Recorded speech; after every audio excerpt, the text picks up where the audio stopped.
तो अभी हम पूरे पूरे हाइड्रोकार्बन को फटाफट रिवीजन करना शुरू करते हैं। एल्केन से शुरू करते हैं। सबसे पहले बात, हाइड्रोजन का एडिशन करना, हाइड्रोजिनेशन करना। एल्केन को आपको बनाना है ना, हाइड्रोजिनेशन किस में करो, अल्कीन में भी कर दो, अल्काइन में भी कर दो। कैसे करोगे सर? हाइड्रोजन निकल प्लेटिनम प्लेडियम के प्रेजेंस में, या इसी काम के लिए अपन विल्किंसन कैटलिस्ट भी यूज कर सकते हैं, इसी काम के लिए अपन रानी को भी यूज कर सकते हैं, रैनी निकल को भी। इसके अंदर बस जो निकल होता है उसको relatively high temperature and pressure चाहिए। ये जो काम करता है सर, सीन एडिशन करता है, एक साइड से जोड़ता है, जो कि इसके अंदर 4 साइक्लिक मेम्ब्रेन ट्रांजिशन स्टेट बनती है, एडजॉर्प्शन हो जाता है। और रानी जो होता है प्लेटिनम प्लेडियम या रानी कैटलाइज कर देते हैं रूम टेम्परेचर पे। और कंजुगेटेड डाइन के अंदर 6 मेम्ब्रेन साइक्लिक ट्रांजिशन स्टेट बनती है, और बीच में देखो यहाँ पे ये डबल वन साइड में था, बीच में बन गया, और ये जो दोनों थे हाइड्रोजनेट होके यहाँ पे एच एच जुड़ गया, और ये जो है बीच में एक मान लो इनका कुछ रेडिकल रेडिकल बना के भी जोड़ सकते हो, बीच में आ गया और साइड में हाइड्रोजन जुड़ गया। तो ऐसे होता है अगर कंजुगेटेड डाई इन है तो 6 मेम्ब्रेन साइक्लिक ट्रांजिशन स्टेट बनती है। अब बात करते हैं एल्काइल हैलाइड के बारे में। देखो एल्काइल हैलाइड में सीधा एक सिंपल सा तरीका ये होता है कि अगर एक हटाओ एच लगा दो, इसके लिए जिंक एच प्लस यूज कर लो, जिंक HCl के साथ। अगर ओनली जिंक यूज करोगे तो ये फ्रैंकलिन रिएक्शन होगा, और यहाँ पे मामला डबल हो जाएगा। फ्रैंकलिन हो गया या फिर कोल्बे हो गया या उर्ज रिएक्शन हो गया, उर्ज रिएक्शन, कोल्बेज रिएक्शन, फ्रैंकलिन रिएक्शन, तीनों के अंदर आंसर सेम आता है। तीनों के अंदर जो होता है सर रेडिकल बना के मामला डबल हो जाएगा। उर्ज के अंदर सर एल्काइल हैलाइड है आपके पास, एल्काइल हैलाइड है आपके पास, और सोडियम ड्राई ईथर के प्रेजेंस में रिएजेंट जो होता है सोडियम ड्राई ईथर, सीधा आप रेडिकल बनाओ, एक हटा के रेडिकल रेडिकल बना के मामला डबल कर दो। इवन नंबर ऑफ एल्कीन बनाने के लिए ज्यादा बेटर होता है। इंट्रामोलिकुलर इसके अंदर फास्ट होगा, अंदर एक ही मॉलिक्यूल के अंदर हो रहा है, इंट्रामोलिकुलर फास्टर होगा देन इंटरमोलिक्यूलर, दो मॉलिक्यूल के बीच में, बट ये अनस्टेबल नहीं बनना चाहिए। एंड 1 डिग्री 2 डिग्री आरएच जो होते हैं वो कपलिंग करते हैं या कॉम्बिनेशन करते हैं। 3 डिग्री आरएच जो होता है वो डिस्पर्पोजिनेशन करता है, यानी एल्कीन वगैरह बना देता है। ऊर्ज कोल्बेज एंड फ्रैंकलिन के रिएक्शन सेम होते हैं। ऊर्ज के अगर तुम देखा सोडियम ट्राई ईथर हम करते हैं, कोल्बेज के अंदर अगर देखोगे इलेक्ट्रोलिसिस करते हैं, जिसके अंदर से पूरा पार्ट उड़ जाता है, इसके अंदर Cu भी उड़ जाता है। और Cu जो है वो बनता है हमारे पास, देखो मतलब H प्लस जो है होता है केटायन कैथोड पे बनता है, तो इवॉल्व होता है कैथोड पे, और CO2 एनोड पे बनता है, और CO2 जहां बन रहा है वहीं पे ऑफकोर्स यार एल्केन भी बनता है, एनोड पे बनता है एल्केन। और nature of solution after after electrolysis basic बचता है, जो कि यहाँ पे NOH वगैरह बचा होता है, NOH बचा होता है, ठीक है। और सिंपल एक और चीज जान लो कि सबसे छोटी रिंग जो 3 डबल बॉन्ड तीन 3 बॉन्ड के साथ एग्जिस्ट कर सकती है, ट्रिपल बॉन्ड के साथ एग्जिस्ट कर सकती है, वो होती है 8 कार्बन की। चूंकि ये sp हो गया ना तो बहुत ज्यादा एंगल स्टैंड हो जाएगा, इसको प्लेनर लीनियर हो जाता है, इनफेक्ट यार ये लीनियर होता है, तो 8 कार्बन इतना एंगल स्ट्रेंथ झेल सकती है। तो अगर ऐसा दिया हुआ है तो CO के दिया हुआ है, देखो सोडियम सॉल्ट भी हो सकता है, पोटेशियम सॉल्ट भी हो सकता है CO का कोल्बेज इलेक्ट्रोलिसिस के लिए। तो CO के दिया हुआ है, CONA दिया हुआ है, कुछ भी दिया हुआ है, तो इन सबको हटाओ रेडिकल रेडिकल करके और मामला इसी का डबल कर दोगे। बट मामला डबल होता सर इंट्रामोलिकुलर फास्टर हो जाएगा इसके अंदर भी। फ्रैंकलिन के अंदर सिंपल मैंने तुम बताया जिंक मिलेगा, आप तो एक हटा के H तब लगाना है जब साथ में H होगा, वरना मामला डबल कर लोगे। यानी जिंक अगर दिखा RX के साथ तो मामला डबल हो जाएगा। यहीं पे अगर सर फिनॉल होता है, जिंक दोगे OH चूस लेता है, OH हटा, जिंक पाउडर पर डालो, OH वो गायब कर देता है, वहां से हटा लेता है, और हमारे पास सिंपल बेंजीन बचता है। कोरे हाउस के अंदर क्या होता है, useful for preparation of unsymmetrical alkane. वो ये बहुत सिंपल है, फ्रैंकलिन वाला रिएक्शन समझ में आया सर? बहुत सिंपल है, सिंपल ZN है सर, यहाँ पे रेडिकल रेडिकल बना के मामला डबल कर लो, ठीक है, और ZN X2 साइड में बन जाएगा। ओके, क्या दिक्कत है? कोरे हाउस के बारे में बात करते हैं, useful preparation of unsymmetrical alkane. R और R डैश जो होगा वो बन जाएगा, यहाँ पे बीच में R2 कुली बनता है, R2 कुली को अपन ऐसे भी रिप्रेजेंट कर सकते हैं, R negative Cl plus RCu। तो ये निगेटिव वाला इस पे अटैक करता है, यानी इसके अंदर rate attack of R negative is the RDS। कार्बेनाइन जो होता है वो RDS होता है, और कार्बेनाइन डीकार्बोक्सिलेशन के अंदर भी RDS होता है। रेट ऑफ रिएक्शन जो होता है स्टेबिलिटी ऑफ कार्बोनाइन पे डिपेंड करता है। और एक और इंपॉर्टेंट चीज तुमको बता दूं, जहां पे भी देखो तुम कार्बोकेटाइन बनता है तो जो पहला कार्बोकेटाइन बनता है उसकी स्टेबिलिटी उसके रेट ऑफ रिएक्शन को डिफाइन करती है। आगे इस चीज को आप दोबारा इस चीज से आप टकराओगे, ठीक है, बस आपको बताया, अच्छे से जान लो आप। R2 कुली जो होता है इसको अपन गिलमान्स रिएजेंट बोलते हैं, तो ये अनसिमेट्रिकल एल्केन बनाता है, ये इससे जुड़ जाएगा, अनसिमेट्रिकल एल्केन बन रहा है, और इसके अंदर rate of reaction inversely proportional to steric hindrance of R-X। मान लेते हैं सर ये इस पे अटैक करा, ऑफ कोर्स स्टेरिक हिंडनेस ज्यादा है तो ज्यादा उसको तकलीफ होगी, 1 डिग्री फास्ट होगा। अगर R- सेम है हर केस में तो सबसे ज्यादा लिविंग एबिलिटी I की होगी, चूंकि इसका साइज बड़ा है, तो ये इजिली I जो होगा इसको छोड़ के चला जाएगा, और R से R- मिलकर अपना प्रोडक्ट बना लेगा। ये बहुत इंपॉर्टेंट होता है यार, हेलोजिनेशन मोस्ट इंपॉर्टेंट रिएक्शन है, मोस्ट इंपॉर्टेंट रिएक्शन। इसके अंदर सर दो, सबसे पहले रिएक्शन होती कैसी है देख लो। आप जब RH लेते हो और साथ में आप X2 और सनलाइट के प्रेजेंस में, यहाँ पे UV भी लिखा हुआ हो सकता है, UV लाइट के प्रेजेंस में लेते हो, सिंपल क्लोरीन हो गया, ब्रोमीन हो गया, ब्रोमिनेशन करा रहे हैं सर, ये एल्केन के साथ करा रहे हैं तो ऐसा होता है। अगर अल्कीन के साथ कराओगे तो ये एलाइलिक सब्स्टिट्यूशन या बेंजाइलिक सब्स्टिट्यूशन बेंजीन के साथ करा रहे हो तो एलाइलिक पोजीशन कौन सी, डबल बॉन्ड के बगल वाला पोजीशन जो होता है उसको अपन एलाइलिक पोजीशन बोलते हैं ना, समझे, बताता हूँ मैं। ये एलाइलिक पोजीशन है। अगर सर यहाँ पे BO2H यही मतलब बी रेडिकल, ये भी यहाँ पे रेडिकल ही होता है, यहाँ पे बी रेडिकल के थ्रू ही रिएक्शन हो रहा होता है। यहाँ पे सर पहले सबसे पहले इनिशिएशन होता है, प्रोपगेशन होता है, टर्मिनेशन होता है, सारी चीज़ें तुमको वेल नोन है सर। यहाँ पे जो होता है ब्रोमिनेशन, क्लोरिनेशन, इनके लिए अलग अलग रीजन भी होते हैं। 500 डिग्री सेल्सियस पे भी लिखा हुआ हो सकता है, सनलाइट के साथ भी लिखा हुआ हो सकता है, या NCS, NBS, N ब्रोमोसक्सिनामाइड हो सकता है, या टर्चियरी ब्यूटाइल ऑक्सीब्रोमाइड भी हो सकता है। ये सब रेडिकल देते हैं, देखो BR रेडिकल, BR रेडिकल, ऐसे Cl radical, Cl radical, Cl radical, ऐसे ये सब Cl रेडिकल। तो ये क्या करता है, ये एलाइलिक पोजीशन होता है, ये बेंजाइलिक पोजीशन होता है। तो यहाँ पे सब्स्टिट्यूशन करेगा, हाइड्रोजन को हटा के, देखो हाइड्रोजन को हटा के रेडिकल रेडिकल, यहाँ पे ब्रोमीन जोड़ दो, क्यों, NBS था, BR रेडिकल दिया सर। ये BR मतलब H में वही सनलाइट के प्रेजेंस में था तो BR रेडिकल देके यहाँ पे देखो ऐसे लगाओ।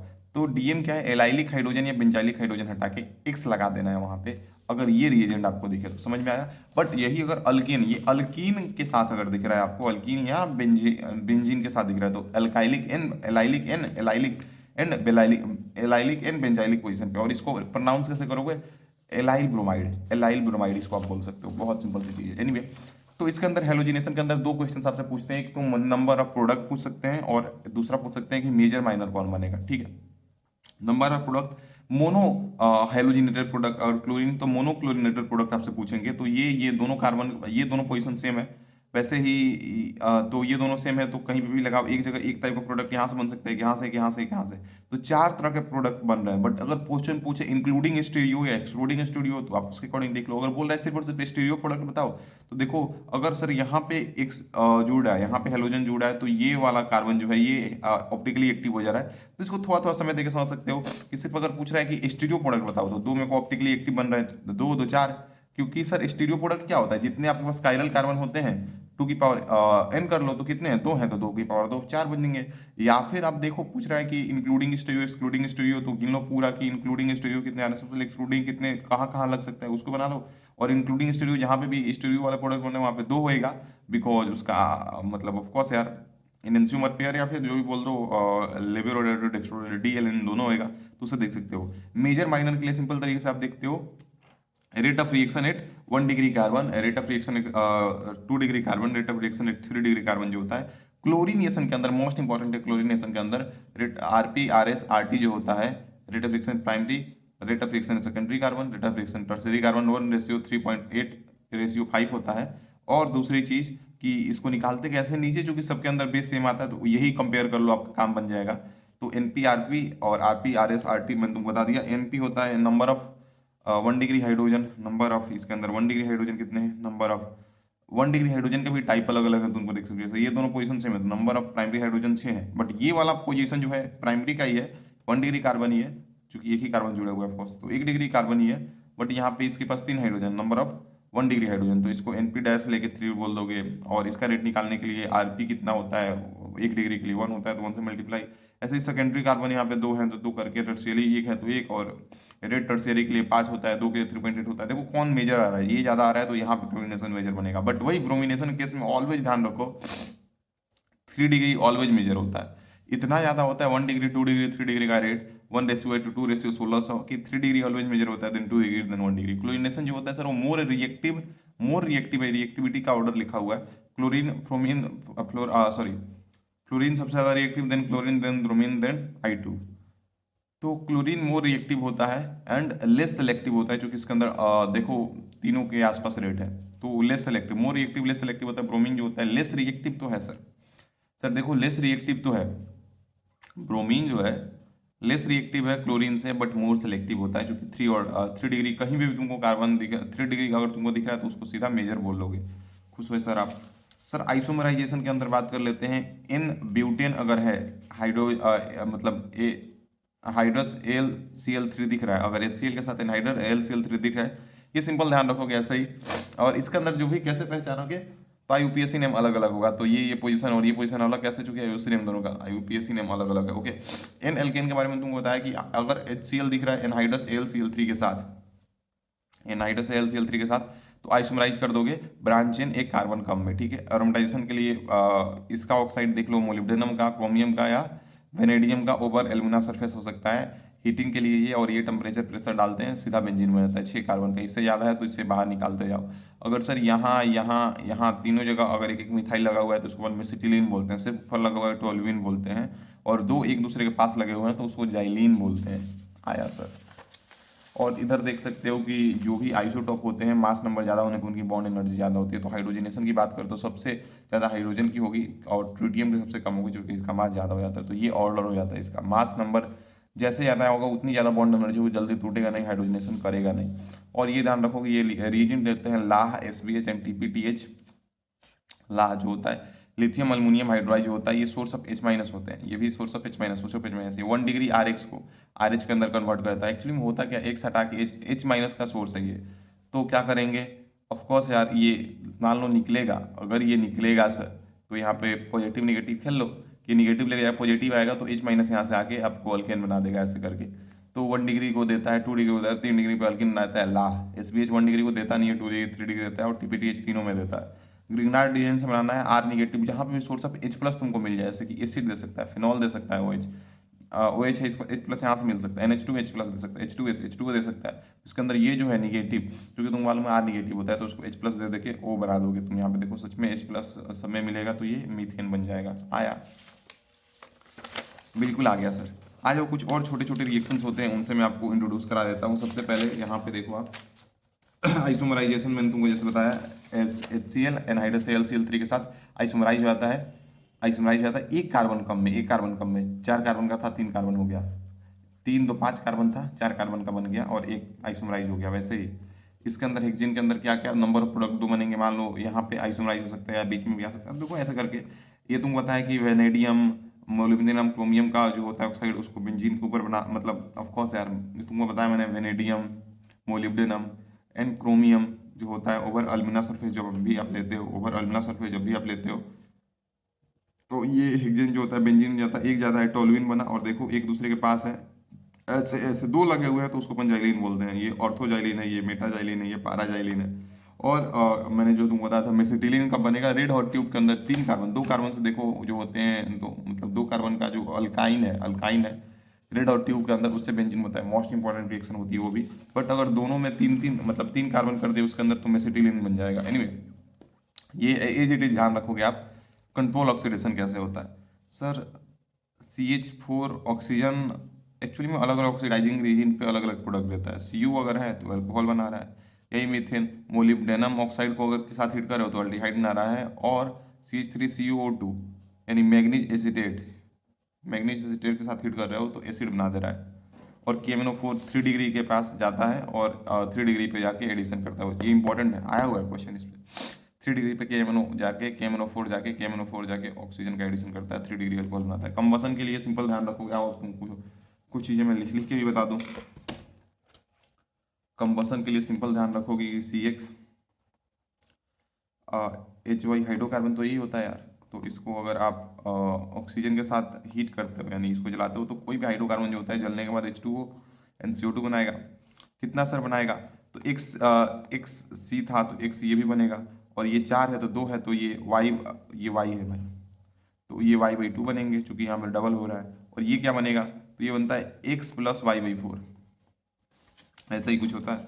CXHY है, हाइड्रोकार्बन है। Alkene on heating in the presence of air, alkene on heating in presence of air, समझो दोबारा, alkene on heating in presence of air, alkane या एल्कीन भी जो होता है इनफेक्ट वो भी एल्केन जो होता है on heating in the presence of air dihydrogen are completely oxidise to CO2 and water. और तुमको जैसे बताया CXHY है तो XCO2 ही बनेगा, और हाइड्रोजन चूंकि एक है तो Y/2 बन जाएगा। बट ये X + Y/4 बनेगा, X + Y/4 बनेगा। ये जो चीज़ तुमको बताई थी वो बताया हमने। और कंबसन जो होता है हमेशा एनर्जी ऑफ कोर्स लिबरेट करेगा, एक्सोथर्मिक प्रोसेस रहेगा वो। ठीक, आगे हमने स्टीम के साथ हीटिंग की बात की है, बहुत इंपॉर्टेंट रिएक्शन होती है और तुम पढ़ते भी उसको जान लो। Methane reacts with steam at high temperature in the presence of nickel catalyst. To form carbon monoxide and dihydrogen. This method use for the industrial preparation of hydrogen. इसको अपन वाटर गैस या सिन गैस भी बोलते हैं। आया methane को पानी के साथ हीट करते हुए स्टीम के साथ निकल कैटलिस्ट के प्रेजेंस में, निकल कैटलिस्ट के प्रेजेंस में, तो यहाँ पे जो होता है carbon monoxide and water carbon monoxide and H2 बनता है। ये H2 के प्रिपरेशन के लिए, इंडस्ट्रियल प्रिपरेशन ऑफ H2 के लिए यूज करते हैं अपन। इसको वाटर गैस भी बोलते हैं क्योंकि स्टीम के साथ हीट कर रहे हैं, या सिन गैस भी बोलते हैं। मोनोऑक्साइड के साथ H2 बनता है। आया नहीं आया क्या? दोबारा समझो। CH4 के साथ जब निकल कैटलिस्ट को के साथ हीट कर रहे हो स्ट्रीम के साथ, यहाँ पे स्ट्रीम ले रहे हो, अगर मीथेन को स्ट्रीम के साथ निकल कैटलिस्ट के प्रेजेंट में अगर हीट करते हो तो यहाँ पे CO कार्बन मोनोऑक्साइड और हाइड्रोजन बनता है। हाइड्रोजन के इंडस्ट्रियल प्रिपरेशन के लिए अपन यूज करते हैं इसको, और इसको अपन सिन गैस बोलते हैं, या इसको अपन स्टीम के साथ कर रहे हैं तो इसको अपन वाटर गैस भी बोल ले जाओगे। कोई दिक्कत थोड़ी है यार इसमें, क्या बात कर रहे हो। आ जाओ आगे देखते हैं। पायरोलिसिस या क्रैकिंग बोलते हैं इसको। इसके अंदर देखो क्या होता है कि एब्सेंस ऑफ एयर के अंदर हम हीट करते हैं क्या on higher alkanes on heating in the presence in the absence of oxygen. ये क्वेश्चन आया हुआ है एक्चुअली में, in the absence of oxygen करें तो क्या होगा। तो हायर एल्केन को हीट करोगे अगर इन the absence of oxygen, oxygen रहता तो ऑफकोर्स यार CO2 वाटर बनाते, बट हायर एल्केन को अगर आप हीट करते हो इन दी एब्सेंस ऑफ ऑक्सीजन, अगर ऑक्सीजन नहीं है तो हायर टेम्परेचर पे डिकम्पोज होता है लोअर एल्केन में एंड अल्कीन में। तो 6 कार्बन का था तो 6 कार्बन हाइड्रोजन, 4 कार्बन, 3 कार्बन, ऐसे ऐसे टूटते जाता है, ठीक है ना। और ये चीज़ें हो रही होती है, बाकी फिजिकल प्रॉपर्टीज़ की कुछ खास है नहीं, सिंपल ये यहाँ पे ये लिखा हुआ है, चलो देख ही लो। एल्केन जो होते हैं इनसॉल्युबल होते हैं क्योंकि ये नॉन पोलर होते हैं, और लाइक डिजॉल्व लाइक यानी पोलर वाटर होता है तो डिजॉल्व नहीं हो करेंगे ऑफकोर्स। एंड ब्रांचिंग जो होती है ज़्यादा होने पे, ब्रांचिंग ज़्यादा होने पे स्पेरिकल से एक्वायर करता है मॉलिक्यूल, तो सरफेस एरिया कम होता है तो बॉइलिंग पॉइंट कम होगी। ब्रांचिंग बढ़ने पे वो देखो ब्रांचिंग इसके अंदर किसके अंदर ज़्यादा, ये तो ये थोड़ा सा स्पेरिकल से गेन करने की कोशिश करेगा, यानी इसकी बॉइलिंग पॉइंट कम होगी देन इसके, सिंपल सी बात है। आते हैं अल्कीन के मेथड ऑफ प्रिपरेशन पे। देखो अल्कीन को बनाने का सिंपल सा तरीका ये है, या तो तुम अल्कीन लो, या तो तुम अल्काइन लो, या तो तुम अल्कीन लो, या तो तुम अल्काइन लो। ये तो तुम अल्कीन लो या तो तुम अल्काइन लो, और दोनों को अल्कीन नहीं लो, हाँ या फिर चलो ठीक है जो मैं बता रहा था वो देख लो। अगर इसको H2 निकेल या फिर पैलेडियम या पैलेडियम के साथ करोगे तो इसको भी सेम रिएजेंट के साथ अगर करते हो ट्रीट, तो ये क्या करेंगे पूरा हाइड्रोजन का एडिशन कर देंगे सारे पाई बॉन्ड को तोड़ के। बट इसके अंदर हम चाहते हैं बस एक ही टूटे ये वाला, तो इसके लिए अपन क्या करेंगे, यहाँ पे अपन दो तरह का चीज़ कर सकते हैं। पहला ले सकते हैं अपन H2PDC या फिर लिंडलार्ड कैटलिस्ट, या फिर ले सकते हो यहाँ पे वही H2 PDC क्विनॉल के साथ, सल्फर के साथ, तो ये सारी चीज़ें हो सकती हैं।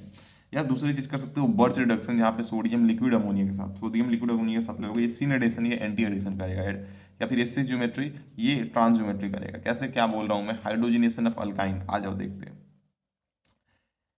एल्काइन के अंदर मैं बताया एक ही मैं चाहता हूँ तोड़ के हमारा अल्कीन बन जाए। मेथड ऑफ प्रिपरेशन अल्कीन का हम दिख रहा है। अल्काइन के अंदर एक बॉन्ड को तोड़ना है, H2PDC ले लो, H2PDBA लिंडलार्ड कैटलिस्ट ले लो, या फिर H2PDC सल्फर क्विनॉल ले लो।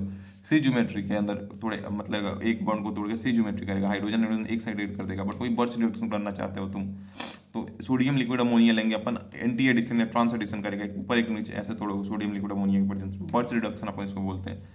इंटरनल अल्काइन जो होते हैं वो इसको देंगे, इंटरनल अल्काइन एसिडिक होते हैं तो वो इसको नहीं देंगे, वो एसिड बेस कर ले जाएंगे। आया ठीक है सर। अल्कोहलिक KOH सीधा तुमको मालूम है डिहाइड्रोहेलोजिनेशन, अल्फा से इसको निकालो, बीटा से हाइड्रोजन निकालो, ये एंटी एलिमिनेशन होता है और पाई बॉन्ड बना दो। सिंपल, कुछ रिएजेंट में कुछ नहीं सोचना है। बट डिहाइड्रेशन ऑफ अल्कोहल के अंदर तुमको मालूम है यार, इसको प्रोटोनेट कर और कार्बोकेटाइन बनेगा, कार्बोकेटाइन को रीअरेंज करा और लास्टली उस पर OH जोड़ दे, लास्टली उस पर OH जोड़ दे। सॉरी अल्कीन बना रहे हो ना, आई एम सॉरी यार, अल्कीन बना रहे हो ना, तो H प्लस और हीट के प्रेजेंस में दिखे या कॉन्सेंट्रेट H2SO4 दिखे, ये सब दिखे। अगर पानी होता तो यार, और वैसे भी अल्कोहल को डिहाइड्रोजनेशन ऑफ अल्कोहल कर रहे हो तो इसको हटा के अल्कीन ना हो गया। बट वही अगर तुमको सोचो, ये चीज़ हालांकि आपको बहुत ज़्यादा क्लियर है, बट वही अगर आप सोचो कि अगर हम सोचो अल्कीन के ऊपर अगर हम देते H प्लस और हीट तो क्या करता, या फिर वाटर देते एल्कीन के ऊपर, तो देखो जहाँ पे एडिशन का साइड है यहाँ पे भी इसको प्रोटोनेट करके कार्बोकेटाइन बना सकते हो सकता है एल्कीन हो आपके सामने, तो एल्कीन को भी आप देखो प्रोटोनेट कर लो जाओगे। एल्कीन को अगर आप चाहो तो प्रोटोनेट कर लो जाओगे और इसमें कार्बोकेटाइन भी बना के, और लास्टली आप इसमें पानी वगैरह भी ऐड कर सकते हो। कब H प्लस H2O होएगा तो H3O प्लस होएगा, कॉन्सेंट्रेटेड H2SO4 प्लस पानी के साथ होएगा। बट यहाँ पे क्या है, आप पे कॉन्सेंट्रेट H2SO4 है, पानी के साथ नहीं है, सिंपल सिंपल पानी के साथ नहीं है, वरना कोई फायदा नहीं होगा। तो अपने को पानी उतना नहीं देना इधर, H+ बस हीटिंग करो H+ के प्रेजेंस में ताकि प्रोटोनेट करके निकले। और लास्टली जो कार्बोकेटन बनेगा उससे अल्फा पोजीशन से हाइड्रोजन को निकाल के पाई बॉन्ड बना दो, बट वहाँ पे बनेगा जहाँ पे मेजर स्टेबल जो सॉरी मोर स्टेबल अल्कीन जो बनेगी that will be the major product. More stable ये है जो किसके पास ज़्यादा अल्फा एच है, तो this will be the major product. Ring expansion सबसे ज़्यादा प्रियोरिटी दो उसको, कार्बोकेटाइन सिर्फ और सिर्फ ring arrangement sorry ring expansion करता है, कार्बोकेटाइन जो होता है सिर्फ और सिर्फ हाइड्राइज शिफ्ट करता है। और लास्टली मिसाइल शिफ्ट देखो, जहाँ पे तुम देखो कम से कम प्रियोरिटी, तो जहाँ पे हाइड्राइज शिफ्ट नहीं हो रहा है तो वहाँ पे मिसाइल शिफ्ट मार सकते हो। कहाँ पे सर ये आप बोल रहे हो, कहाँ पे ऐसा हो सकता है, कहाँ पे सीन आएगा ऐसा? तो ऐसा सीन आप जब क्वेश्चन करोगे तो आपको देखने को मिलेगा सर ऐसा कुछ है, और यहाँ पे आपका कार्बोकेटाइन है। तो अगर यहाँ से देखो तो 1 2 3 बॉन्ड बनाया हुआ है एंड चौथा बॉन्ड बनाया हुआ है, हाइड्राइड शिफ्ट नहीं कर सकते हो, मिथाइल शिफ्ट अगर कर लेते हो यहाँ पे तो ये कुछ ऐसा दिखेगा, और यहाँ पे कार्बोकेटाइन आ जाएगा और यहाँ पे एक मिथाइल आएगा। तो अब देखो इस कार्बोकेटाइन के पास 3 3 6 alpha H and 2 alpha H, यानी 6 2 8 अल्फा एच हो गए, जहाँ इसके पास एक भी अल्फा एच नहीं था। तो मिसाइल शिफ्ट ऐसे केस में करोगे, बाकी हाइड्राइड शिफ्ट तो आपको मालूम ही है। रिंग एक्सपेंशन करना ही मालूम है तुमको अच्छे से। रिंग एक्सपेंशन जो होती है 4 और 5 कार्बन के करते हैं रिंग एक्सपेंशन, और 6 कार्बन में अगर रिंग के जस्ट बाहर कार्बन है तो, और 3 वाला नहीं करता है बिकॉज डांसिंग रे जो कर रहा होता है, अगर मान लो यहाँ पे है इसके कार्बोकेटाइन तो ये अंदर ही इतनी इलेक्ट्रॉन डेंसिटी है कि इसको दे के खुश कर देगा, तो ये डांसिंग रेजोनेंस कर ले जाएगा, ठीक है। और रिंग कॉन्ट्रैक्शन 7 कार्बन की अगर रिंग है तो 6 में के अंदर कॉन्ट्रैक्ट कर सकती है, आया, ठीक है। रिंग एक्सपेंशन से स्टेबिलिटी बढ़ती है। डी हाइड्रो हेलोजन यार सिंपल जिंक डाल के यहाँ से इसको गायब करते हैं। बिस्नल डाइहैलाइड अगर दिया हुआ है आपको, तो जिंक अगर दिया हुआ है तो जिंक को डाल दो और घींच ले जाओ, जिंक को डाल के घींच ले जाओ। सर अल्कोहल में ये फ्रैंकलिन डिवीजन में कैसे करा था, hydrogen sorry alkyne alkane haloalkane था या एल्काइल लाइट था, जिंक डाल के मामला डबल करना था, ऑफ कोर्स यार, ठीक है। फेनॉल था तो जिंक डाल के ऊपर का गायब करके बेंजीन ना देना था, ठीक है यार। सारी चीज़ बहुत सी टिप्स आ जाती हैं, बहुत आसान हो जाता है सब कुछ। हेलोजिनेशन के बारे में थोड़ी सी चर्चा करेंगे अपन, हेलोजिनेशन के बारे में थोड़ी सी चर्चा करेंगे अपन। नॉन पोलर सॉल्वेंट, ठीक है, नॉन पोलर सॉल्वेंट। और सबसे पहले यार देखो, अगर H2HCCl4 यार इतनी बार ये आपके लाइफ में रिपीट होगा ना, क्या ही बोले, आपको मजे आ जाएंगे सर, मजे आ जाएंगे। इसको एकदम ऑन टिप्स रखो कि ये एंटी एडिशन करता है, विजनल है, तोड़ दो एक बॉन्ड को XX से, यहाँ पे साइक्लिक हेलोनियम आयन बनता है। और पोलर सॉल्वेंट अगर वाटर दिया हुआ है तुम्हें तो अबे यार काई को टेंशन लेना, क्या ही सोचना है, सिंपल। अगर तुमको वाटर दिया हुआ है तो वाटर के साथ मान लो क्लोरीन दिया हुआ है तो क्या करोगे सर, OH&Cl, इसको निगेटिव इसको पॉजिटिव दो और ऐसे ही दौड़ दो, इसको अपन हेलो हाइड्रोजन बोलते हैं। फिर X2 वाटर का दिया, OH निगेटिव X+ बनाओ, यहाँ पे Cl Br हो सकते हैं ऑफकोर्स। तुमको मालूम है ये प्लस आई है माइनस आई, उसके अकॉर्डिंग डिसाइड करेंगे किधर ये बॉन्ड टूटेगा ऑफकोर्स, और उसके अकॉर्डिंग जोड़ दो, निगेटिव पॉजिटिव बना दो। इसके अंदर एक टिडलिन रिएजेंट भी आता है NOCl। NOCl के अंदर क्या होता है, NOCl के अंदर देखो क्लोरीन जो होता है वो ज़्यादा इलेक्ट्रोनेगेटिव होता है, तो Cl निगेटिव बनेगा और NO पॉजिटिव बनेगा। यहाँ पे सर देखोगे ये Cl पॉजिटिव बन रहा था क्योंकि इससे ज़्यादा इलेक्ट्रोनेगेटिव किया था, बट यार NO से तो ज़्यादा ऑफकोर्स क्लोरीन ले जाएगा, क्लोरीन मोर निगेटिव आएगा, ये पॉजिटिव आएगा। इसके अंदर प्लस आई के अकॉर्डिंग माइनस आई के अकॉर्डिंग सोच के प्लस माइनस बना के जोड़ ले जाओगे, मामला कोई बड़ी बात नहीं है अपन, है ना। यहाँ पे सेम चीज लिखी हुई है, addition of H+, addition of water, addition of sulphuric acid, तीनों के अंदर ER इलेक्ट्रोफिलिक एडिशन रिएक्शन होता है। सर एल्केन जो होता है वो क्या करेगा, मैंने आपसे इन जनरल पूछा एल्केन क्या करेगा, आपने बोला सर एल्केन जो है वो क्या ER शो कर सकता है, इलेक्ट्रोफिलिक एडिशन रिएक्शन। अरे नहीं सर, उससे सैचुरेटेड है, वो क्या सब्स्टिट्यूशन रिएक्शन शो करेगा। एल्कीन अल्काइन क्या कर सकते हैं, वो हमारे पास एडिशन रिएक्शन शो कर सकते हैं, क्योंकि उनके पास एक तो न्यूक्लियोफिलिक साइड भी है और दूसरी चीज वो एडिशन शो कर सकते हैं क्योंकि वो सैचुरेटेड नहीं है। तो वही बात है यहाँ पे देखो, H+ जो है, या अगर आपको अल्कोहल मैंने बताया तुमको जैसे दिखेगा तो वो भी प्रोटोनेट होकर कार्बोकेटाइन बना सकता है, ठीक। तो H+ जो HX जो होगा, एडिशन ऑफ HX कैसे होएगा सर, H+ X- करो, H+ के साथ इसको क्या करो, प्रोटोनेट कर लो, प्रोटोनेट कर लो H+ के साथ। कैसे टूटेगा, पहला यहाँ पे जो पहला फर्स्ट कार्बोकेटाइन बन रहा है that is formation of first carbocation, यही मैं तुमको बोला था कि तुम टकराओगे इस चीज से, मोस्ट इंपॉर्टेंट है ये चीज। फॉर्मेशन ऑफ फर्स्ट कार्बोकेटाइन जो होता है वो RDS होता है, फॉर्मेशन ऑफ फर्स्ट कार्बोकेटाइन जो होता है वो RDS होता है, रेट डिटरमाइनिंग स्टेप होता है। And rate of reaction stability of first carbocation के डायरेक्टली प्रोपोर्शनल होता है। जहाँ भी पहला कार्बोकेटाइन बन रहा है वहीं पे स्टेबिलिटी कौन सा ज़्यादा स्टेबल प्रोडक्ट है, तो यहाँ पे देखो पहला कार्बोकेटाइन स्टेबल बन रहा है वहाँ पे, तो यहाँ पे आपको बनने पे ज़्यादा अल्फा ही जाएगा, ऐसा रहेगा। यहाँ पे H+ सब जो जो निगेटिव पार्ट है HBr के अंदर Br हो सकता है, और इसके अंदर OH हो सकता है, और इसके अंदर SO3H हो सकता है। तो अकॉर्डिंगली जोड़ ले जाओगे, कोई बड़ी बात, कोई खास बात नहीं है। रिएजेंट तुम मालूम है, यहाँ पे तुम H प्लस के साथ पानी दिखेगा। Alkene reagent, sorry alkene substrate होगा, ये रिएजेंट हो गया। एल्कीन अगर सबस्ट्रेट है और उसके साथ H प्लस H2O दिख रहा है, ये सब सल्फ्यूरिक एसिड दिख रहा है, H प्लस देखे, ये निगेटिव पार्ट जोड़ दो। HX दिख रहा है यानी ब्रोमीन, HCl दिख रहा है, HBr दिख रहा है, तो उसमें सिंपल यार, तू क्या करेगा, एल्कीन के ऊपर HCl HBr दिया हुआ है तो H प्लस दे, प्रोटोनेट कर, और लास्टली कार्बोकेटाइन को रीअरेंज करा के और लास्टली निगेटिव पार्ट जोड़ दे। सर HBr के साथ अगर पेरोक्साइड है, कुछ रीअरेंजमेंट नहीं होती है, पेरोक्साइड होती है, ये कुछ रीअरेंजमेंट नहीं होती है, सीधा एंटी मार लग जाता है। बट वही अगर सर HCl के साथ पेरोक्साइड है या फिर किसी और के साथ पेरोक्साइड है, नहीं है, कोई मतलब नहीं है, सिर्फ और सिर्फ HBr के साथ अगर पेरोक्साइड है तो वहाँ पे आप लगाओगे एंटी मार, और कहीं नहीं लगाता है सर।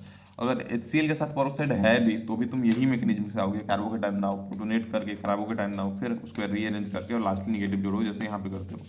मतलब मैंने क्या बोला, मतलब ये बोला मैंने, देखो यहाँ पे HBr के साथ अगर पेरोक्साइड है, HBr के साथ अगर पेरोक्साइड है तो यहाँ पे free radical addition reaction, substitution नहीं है सर, गलती नहीं करना है आपने। सब्स्टिट्यूशन रिएक्शन कहाँ होता है वो याद रखो। तो सब्स्टिट्यूशन रिएक्शन कहाँ होता है, जैसे तुमको ये एक एग्जांपल बताया था, ये सब्स्टिट्यूशन रिएक्शन था, फ्री रेडिकल सब्स्टिट्यूशन रिएक्शन था, है कि नहीं, है कि नहीं, फ्री रेडिकल सब्स्टिट्यूशन रिएक्शन है। तो ये चीज़ें ध्यान रखो आप, बहुत अच्छे से ध्यान रखना है आपने। ये एडिशन रिएक्शन है, क्वेश्चन तुम गलती किए थे, सही से देखो, HBr सिर्फ है तो कार्बोकेटाइन बना के तुम करोगे यहाँ पे। बट अगर पेरोक्साइड है तो निगेटिव वहाँ जाएगा। देखो मार्कोनी का रूल होता क्या है, निगेटिव वहाँ जाए जहाँ हैवन कम है, बट एंटी इसका है, अगर एंटी मार्कोनिकॉफ है तो फिर निगेटिव वहाँ जाएगा जहाँ पे ज़्यादा हैवन है, तो निगेटिव वहाँ जाता है जहाँ ज़्यादा, यहाँ पे ज़्यादा हाइड्रोजन होगा ना, यहाँ पे जाएगा। मार्कोनिकॉफ वहाँ जहाँ कम H, जहाँ कम हैवन वहाँ निगेटिव जाता है, मार्कोनी है यहाँ। मार्कोनी को लगाना नहीं है, मैं जान लूँ, ये रूल होता है। और एक्चुअली में लगाना क्या है, प्रोटोनेट करो, कार्बोकेटाइन को रीअरेंज करो एंड देन काम एक मामला को देखो, ठीक है। ये ध्यान रखना कि rate of reaction toward EAR, electrophilic addition reaction, alkene की ज़्यादा होती है देन एल्काइन, क्योंकि बनने वाला कार्बोकेटाइन मोर स्टेबल होता है एल्कीन के ऊपर, एल्काइन के ऊपर उतना स्टेबल नहीं है। बट अगर एल्कीन अल्काइन कंजुगेशन के अंदर आ गया, एल्कीन अल्काइन कंजुगेशन के अंदर है, तो एल्काइन का रेट ऑफ रिएक्शन ज़्यादा हो जाता है, क्योंकि यहाँ पे प्रोटोनेट होने के बाद जो होता है, एक तो मतलब अल्काइन जो होता है, सिंपल याद रखो, अल्काइन का ज़्यादा rate of reaction than alkene. और इसका रीजन वगैरह अगर जानना हो तो भी आपको मिल ही जाएगा कि क्या होता है सीन या मामला वहाँ पे क्या हो जाता है। चलो दिखाई देता हूँ मैं। अगर एल्कीन और अल्काइन जो होता है अगर कंजुगेशन के अंदर है तो तुम देखो क्या होता है, एक सेकंड तो मेरे को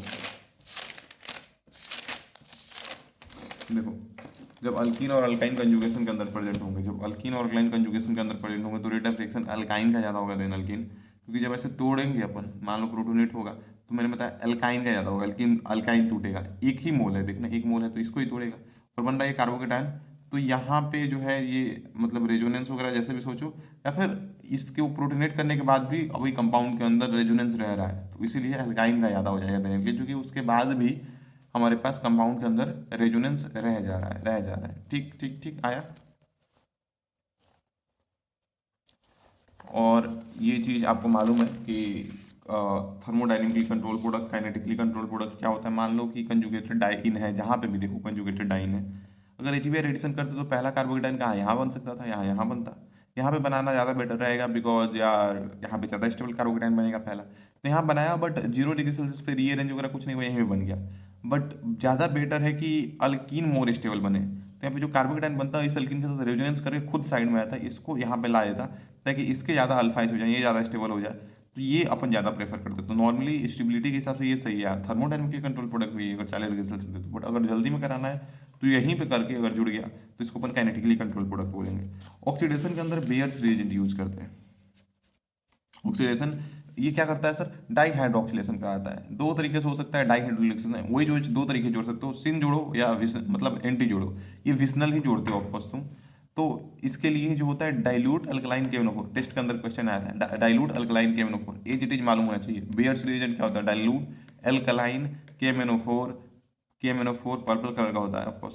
ऑस्मियम टेट्राक्लोराइड ए प्लस एक्वस एज NaHCO3 के साथ भी अपन यही काम कर सकते हैं। क्या करता है एक्चुअली में, ये इसको तोड़ के OH सेम साइड जोड़ता है, विसनल जोड़ता है, यानी ट्रांजिशन स्टेट के थ्रू ऑफ कोर्स जोड़ता है। मोर न्यूक्लियोफिलिक एडिशन रिएक्ट फास्टर, मोर न्यूक्लियोफिलिक, जितना न्यूक्लियोफिलिक एल्कीन होगा उतना जल्दी रिएक्शन होगा। एंड अल्कीन जो होता है अल्कीन के अंदर ज़्यादा अल्फा कार्बन है, अल्फा कार्बन ज़्यादा है, ज़्यादा वो न्यूक्लियोफिलिक है। सर डिसाइड कैसे करेंगे कि मोर न्यूक्लियोफिलिक है लेस न्यूक्लियोफिलिक है? तो इसको मैंने तुमको बताया कि अल्कीन के अंदर अगर ज़्यादा अल्फा कार्बन है, ज़्यादा अल्फा कार्बन है तो मोर मोर न्यूक्लियोफिलिक होगा। पियर्स रिएजेंट तुमको बता दिया। OH OH से जरूरत है एंटी एडिशन के लिए। हमारे पास एंटी एडिशन के लिए हमारे पास क्या तरीका होता है? अगर इसी चीज़ को अगर आप एंटी तरीके से करना चाहते हो तो ये सारे रिएजेंट यूज कर लो हाइड्रोलिसिस के साथ। या तो Ag2O यूज कर सकते हो, या तो मेटा क्लोरोपरबेंजोइक एसिड, मेटा आपके क्लोरो है, परबेंजोइक एसिड, परबेंजोइक एसिड पर ऑक्साइड के साथ सिंपली कर लेते हैं। तो मेटा क्लोरोपेंजोइक एसिड चूंकि डिहाइड्रोक्सिलेशन करना है, डी सॉरी डाई आ रहा है यार, डी में मतलब निकालना होता है यार, समझ, दोबारा सुन इस चीज को। डी मतलब होता है निकालना, ना समझे? डी मतलब होता है निकालना, डाई मतलब दो जोड़ है, राइट? समझ रहे हो कि नहीं समझ रहे हो? अरे भाई डाई मतलब दो जोड़ है ना, डाई मतलब दो जोड़ है, ना समझेगा? डाई मतलब जो जोड़ है, डाई हाइड्रोक्सिलेशन, तो डाई हाइड्रोक्सिलेशन कर रहा है। तो बेयर से डाइल्यूट अल्कलाइन KMnO4 कर सकता है, या एंटी विसनल भी कर सकता है। एंटी में जोड़ना है, एंटी विसनल जोड़ना है तो तुम ये सारे एजेंट ले लो, काम बन जाएगा। रिडक्टिव ऑक्सीडेसिस ऑक्सीडाइजिंग मोस्ट इंपॉर्टेंट भाई, जान दे दे इसके लिए। O3+ CCl4 है, अगर जिंक के साथ है, जिंक प्लस वाटर के साथ है, O गो कर दोगे। यही अल्काइन के अंदर O डोंट गो करते हैं अपन। और अगर देखोगे तो उसके अंदर डाई कीटोन बनता है। अगर रिडक्टिव और ऑक्सीडेटिव के अंदर यहाँ पे क्या होता है, वो गो तो करते हैं, और साथ में अगर देखो एल्डिहाइड है तो उसको एसिड बना दो, कीटोन के अंदर कुछ नहीं करते, जो इसके बाद ऑक्सीडाइजेबल एच होते हैं। और यही ऑक्सीडेटिव जो होता है उसके लिए अल्टरनेट रिएजेंट और भी हमारे पास बहुत सारे होते हैं, जैसे हॉट KMnO4 हो सकता है, हॉट K2Cr2O7 हो सकता है, KMnO4H+ हो सकता है। देखो हॉट के साथ या एसिडिफाइड KMnO4 या K2Cr2 ले लोगे तो भी अपना काम बन जाएगा। और ऑक्सीडेटिव और अल्काइन अल्काइन के अंदर ट्रिपल बॉन्ड वाले के अंदर तो ओ गो तो नहीं करोगे, एक बॉन्ड से बॉन्ड से जुड़े रहेगा, बट बीच वाले को OH से तोड़ दोगे, यानी एसिड बन जाएगा, एसिड बन जाएगा। तो ये हो गया पूरा एल्कीन। अब बात करते हैं अपन हाइड्रोबोरेशन ऑक्सीडेशन से, एंडीमॉर्कुलेशन ऑक्सीमॉर्कुलेशन।